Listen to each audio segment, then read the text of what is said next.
Good morning guys. Dito tayo sa trabaho natin. 20 minutes drive, nakarating din tayo. Wala pang gana mga sasakyan, dito. Tayo pa lang. Ayun.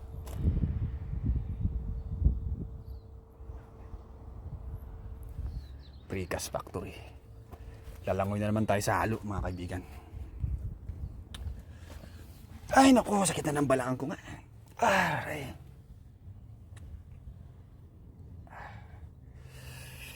Bangka kasi yung mga finish dito mga kaibigan. Kamay yung finish dito, hindi na ini-stick. So nakakapagod talaga. Lalo pag malalaking panel, 6 meters by 3 meters. Sa mga nagpiprecast dyan, shoutout nga pala mga tropa sa Pinas, shoutout. EI Boys, Asia Pro, MDC, DMCI, shoutout sa inyo sa lahat ng construction worker dyan. Proud to be construction worker. Proud to be. Hindi ba lang malayo ako dyan. Lahat ng tropa ko dyan sa EI. Mula 2008 to 2000... Anong taon ba ako malis? 2018. Hanggang 2018. Shoutout sa inyo lahat. Kilala nyo na kung sino kayo. Mga part dyan, mga part ang tawagan dyan mga part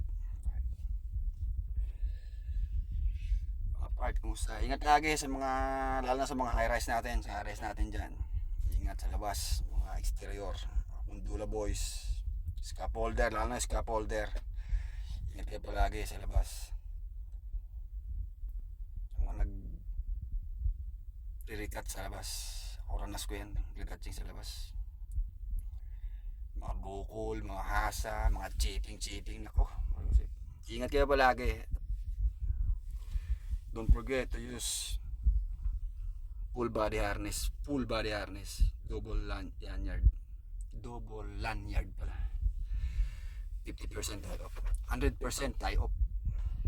Sige lang, doon lang. At ingat kayo palagi mga tropa construction boys. Dito nga pala ako ngayon sa New Zealand. Ngayon summer na, grabing init na. Summer na rito. Lampasan na natin ng malamig na klima. Tsaka tropa ko dyan sa Canada, shoutout sa inyo. Di tropa ko sa New Zealand, yung mga hindi na nagpaparamdam dyan, paramdam din mga trops, mga tropa tayo eh. Hindi na kayo makontak eh. Busy na ba? Siguro mga busy na natin. O sige na.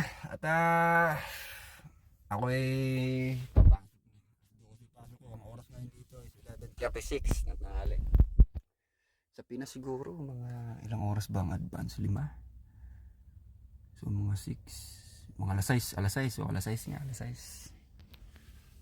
Ingat palagi, construction boy. Proud to be.